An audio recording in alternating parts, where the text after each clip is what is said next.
সংবিধান পাঠ। ইদানিং কিছু কথা শোনা যাচ্ছে যে লক্ষ্যকণ্ঠে গীতা পাঠ, কোথাও কোথাও শোনা যাচ্ছে কোরআন পাঠ, মাঠে ময়দানে মন্দিরে সব জায়গায় গীতা পাঠ, লক্ষ্যকণ্ঠে গীতা পাঠ। কোনো কোনো জায়গায় শোনা যায় হনুমান চালিসা, কোনো কোনো জায়গায় হয় কোরআন পাঠ, এবং কিছু কিছু নেতা শুরু করেছে কোরআন পাঠ, কোথাও গীতা পাঠ। তা আমি এই আমার ক্ষুদ্র চ্যানেলের মাধ্যমে আমি এই বার্তা দিতে চাই যে সংবিধান পাঠ হোক না, যে সংবিধানের মধ্যে সবাই সেই সংবিধানকে মেনে চলবে। কি মুসলিম ধর্মের লোক, হিন্দু ধর্মের লোক, শিখ ধর্মের লোক, জৈন ধর্মের লোক, সবাই এইটা মেনে চলবে এবং এই পাঠটা করা হোক না। নমস্কার, আমি আমার চ্যানেলের পক্ষ থেকে গ্রন্থপাঠ টিভি থেকে আমি শুরু করছি আজকের বিষয় সংবিধান পাঠ। তা মিডিয়াতে আমি শুনছিলাম, দেখছিলাম যে ওয়াই চ্যানেলে যে সংবিধান পাঠ নাকি কারা আয়োজন করেছে, কোন কমিটি থেকে, কোন পার্টি থেকে আমি জানি না, ব্যাকগ্রাউন্ডে কে আছে না আছে, এগুলো আপনারা, নমস্কার বন্ধুরা, আপনারা আমাকে কমেন্ট করবেন। আমার যারা সাবস্ক্রাইবাররা, আমার যারা ফলোয়াররা আমাকে যেরকম সমর্থন করেন, এবারও আমাকে আগের মতনই আপনারা সমর্থন করবেন। আপনারা আমার এই ভিডিও যেই লিঙ্কেই দেখেন কেন, সেই লিঙ্কের থেকে আমাকে কমেন্ট করবেন।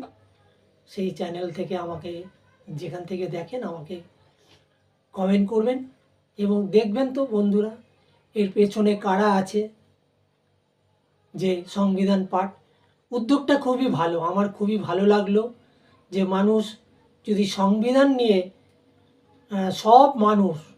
সবাই যদি সংবিধান পাঠটা করে, সমস্ত জায়গায় এই যে বিভিন্ন নেতারা যারা কোরআন পাঠ করছে, যারা গীতা পাঠ করছে, আপনারা সবাই মিলে এটা করুন না, যে সংবিধান পাঠ হবে। আসুন না, আপনারা তো তাহলে সমস্ত ধর্মের মানুষ পাবেন, জাতি ধর্ম নির্বিশেষে সংবিধান পাঠ করবে, এটাতে তার কোনো বাধা নেই।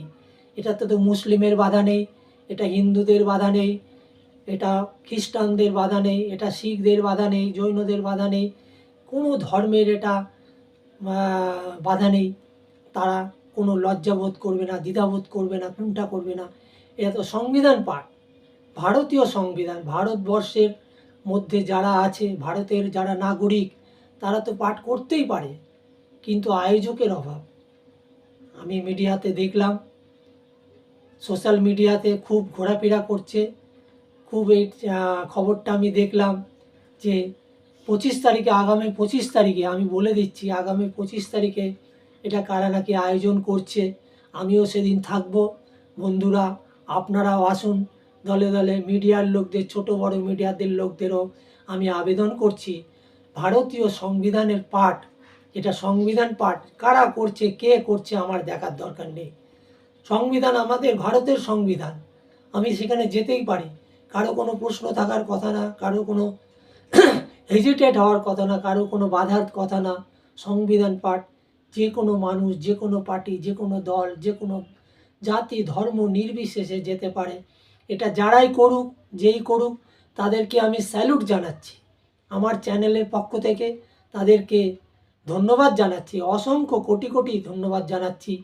আমার গ্রন্থপাঠ ক্ষুদ্র চ্যানেলের থেকে, গ্রন্থপাঠ টিভি থেকে আমি অসংখ্য ধন্যবাদ জানাচ্ছি। এই বলে আমার চ্যানেলের বক্তব্য শেষ করলাম।